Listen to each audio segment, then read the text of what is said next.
जय हिंद साथियों, जैसा कि आप देख चुके होंगे थंबनेल में लिखा है मध्य प्रदेश। आज हम इस विषय पर चर्चा करने वाले हैं कि मध्य प्रदेश सरकार कैसे कर रही है शिक्षित युवाओं बेरोजगारों के साथ खिलवाड़। आज का हमारा एक टॉपिक है और इसमें हम 5 महत्वपूर्ण बिंदु पर चर्चा करने वाले हैं जो मेन इसका कारण है। तो हम आपको सिर्फ सटीक जो जानकारी है वो इसके माध्यम से देना चाहते हैं कि किस तरह युवाओं के साथ, खासकर जो शिक्षित हैं, जो सरकारी नौकरी की तैयारी कर रहे हैं कहीं ना कहीं किसी भी डिपार्टमेंट में, उनके साथ कितना बड़ा धोखा और उनकी ज़िंदगी के साथ कितना बड़ा खिलवाड़ हो रहा है सरकार के द्वारा, उसके बारे में हम चर्चा करने वाले हैं। सबसे पहली चीज़ तो हम एक पॉइंट पर हम चर्चा करेंगे कि वर्तमान में मध्य प्रदेश की जो स्थिति है, सिचुएशन है, वो क्या है, वो आपको समझ में आनी चाहिए। मध्य प्रदेश की वर्तमान में स्थिति ये है कि 2,79,237 करोड़ का 2022 और 23 का बजट स्वीकृत किया गया। कितना? 2,79,237 करोड़ का बजट स्वीकृत किया गया। बट वर्तमान स्थिति ये है कि मध्य प्रदेश में 3,37,000 करोड़ का कर्ज है, कर्ज मध्य प्रदेश सरकार में। तो इससे आप अंदाजा लगा सकते हैं कि मध्य प्रदेश की वर्तमान स्थिति क्या है। ये पर्टिकुलर हमारे लिए नहीं, ये पूरा ऑल ओवर एमपी के लिए जानकारी है। और अगर देखा जाए तो 2003 के जो आंकड़े थे, 2003 के आंकड़ों से कर्ज के हिसाब से देखा जाए तो 2022-23 में 16 गुना कर्ज बढ़ा है सरकार पर, 16 गुना। ठीक है, तो ये जानकारी देना भी कहीं ना कहीं सही था।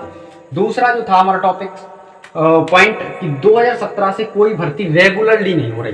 तो एक चीज आप अंदाजा लगा लीजिए कि 2017 से कोई भी भर्ती रेगुलर यानी कंटिन्यू नियम और कानून के हिसाब से देखा जाएगा तो रेगुलर मतलब जो प्रक्रिया चलती है कि हर वर्ष पुलिस की वैकेंसी आना, हर वर्ष एसआई की वैकेंसी आना, तमाम भर्ती जो है वो बराबर कहीं ना कहीं नियमितता से चलती है, लेकिन वो नहीं हो रही हैं।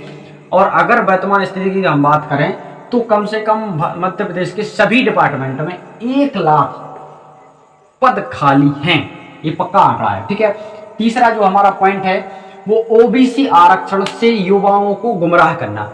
देखिए, हमने कहा कि 2015 का जो नियम था भर्ती कराने का कि ओबीसी को 14% रिजर्वेशन के हिसाब से ही भर्ती में शामिल किया जाएगा या भर्ती में उसको आरक्षण दिया जाएगा।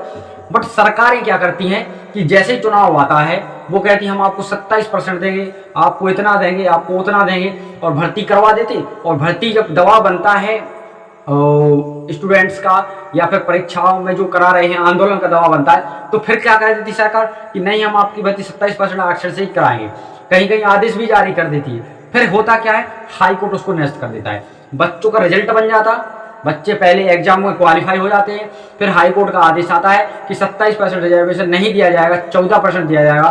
तो जो बच्चों का हुआ है यानी जो बच्चे सिलेक्शन हुए हैं वो फेल हो जाते हैं। ऐसा ही अभी एमपीपीएससी 2019 के रिजल्ट में हुआ है, जिसका प्री और मेंस दोनों कंप्लीट कर दिए गए थे 27% आरक्षण पर। इसको चुनौती दी गई थी और आखिर में सरकार ने उसको निरस्त कर दिया गया है। दोनों जो रिजल्ट थे निरस्त कर दिए गए हैं। इससे होगा क्या? इससे होगा ये कि जो बच्चों का सिलेक्शन हो गया था अब उन बच्चों को फेल होना है, अब फिर से उनका प्री रिजल्ट जारी होगा, फिर प्री में जो पास होगा फिर वो मेंस दे पाएगा, फिर जो मेंस में पास होगा वो इंटरव्यू दे पाएगा, फिर से वही धोखा।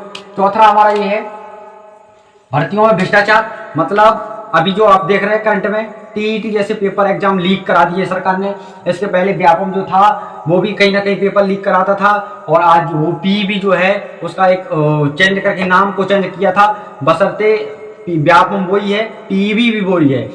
व्यापम में फर्जीवाड़ा हो गया था तो व्यापम का नाम बदलकर पीईबी कर दिया गया था, लेकिन उसके कर्मचारी और उसका जो नियम कानून को नहीं बदला गया था। इसी के चलते टीईटी एग्जाम भी लीक हुआ है। ठीक है, पांचवा हमारा जो पॉइंट है वो है नॉर्मलाइजेशन की प्रक्रिया। नॉर्मलाइजेशन की प्रक्रिया कभी किसी स्टूडेंट को समझ में नहीं आती है। ये अक्सर स्टूडेंट का सवाल होता है कि होता क्या है, कम नंबर वालों का हो जाता, अधिक नंबर वालों का नहीं होता। तो इसके पीछे सरकार का दूसरा रवैया है।